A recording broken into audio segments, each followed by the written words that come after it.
Yeah, so there has to be a purpose. Now, going back to Tim, I've helped him with his marketing over the years. I have his stats. I've helped him with his whole funnels. I actually know when he gets on TV if it drives more leads and are the leads qualified and does it convert to revenue because I can see it in the analytics and I help him fine tune it. Now, with Tim, his goal is to teach people how to become millionaires. So by being flashy, and to be quite frank, he's a bit douchey online. Now, online only. If you ever meet him in person, one of the kindest guys ever, helps the others out, donates money, never boasts or brags. He's just a really good guy, right? And he's always been there for me and as well as a ton of other people that really know him. He's just And I really awesome. completely agree with that for the record. He's a really nice guy. So Definitely. So what happens is Tim is trying to portray this image of, hey, I'm successful, I'm flashy, I'm rich, and he really is rich, right? More than he actually even shows online. It helped him generate a lot of leads because everyone's like, well, I want to live this lifestyle. Let me see what he's up to, and they're signing up for his programs and spending money. The issue with that is unless you're selling people on the American dream of becoming rich, that model doesn't work really well. You have to watch out for it. If you're in the consumer world, you can get away with a lot of stuff. You can be more aggressive. You can figure out, hey, I want to do this or I don't want to do that. But in the business world, if you're in the B2B sector, you'd be very careful what you do with your brand. People don't want to see like, for example, I had an option to be on E Entertainment's doing like lifestyle of the rich and famous, so pretty much copying VH1, right? They used to have that show.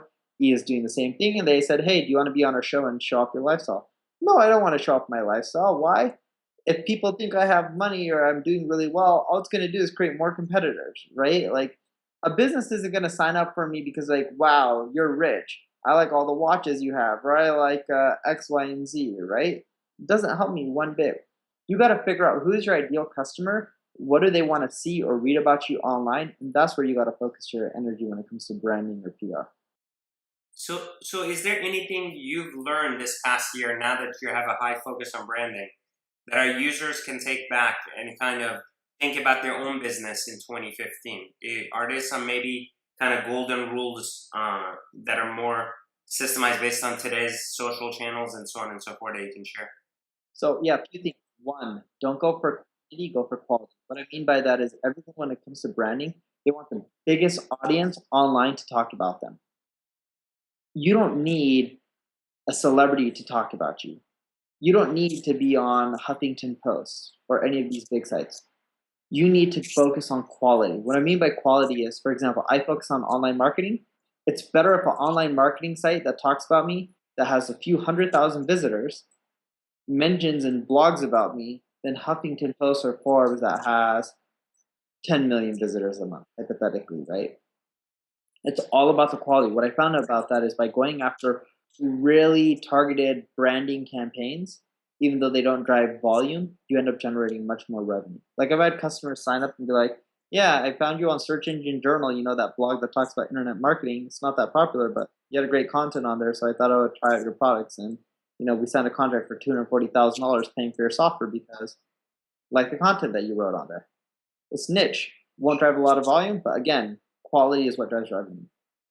Number two, association is the key. When you're trying to do personal branding, there's always people that are climbing up and top right into the right, in which they haven't peaked yet and their brands are growing, and you need to try to find those people early on enough and ride their coattails and just grow your brand, right? Because if you're associated with them, it'll help.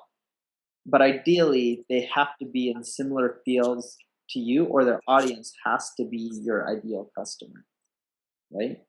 The third thing I learned is you got to be early in all these channels. Facebook and Twitter are already saturated. Even LinkedIn is. Instagram, Snapchat, Vine, they're still not saturated. It's early on. Figure out the channels that haven't blown up yet and get on them. Even YouTube, a lot of companies are not on YouTube.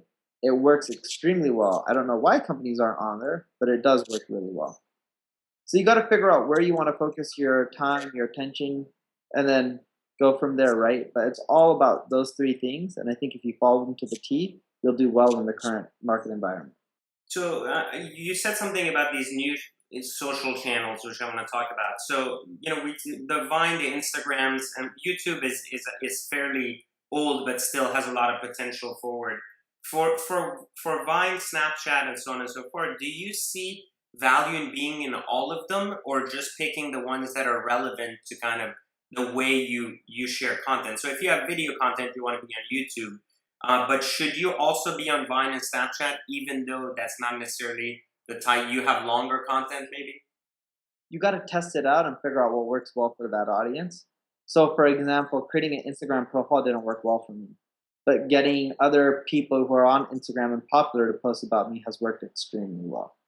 So it's like you just got to test out every single channel, whether you like it or not, and then go from there. If you have videos, you could put videos on Snapchat and Vine and Instagram. So if you're on YouTube, might as well see if your videos work well on the other channels. So, Right? so what you're really saying is you may not have to use each of these channels in the same way, but you should still somewhat test out different ways to be on these channels and for different purposes. That's correct.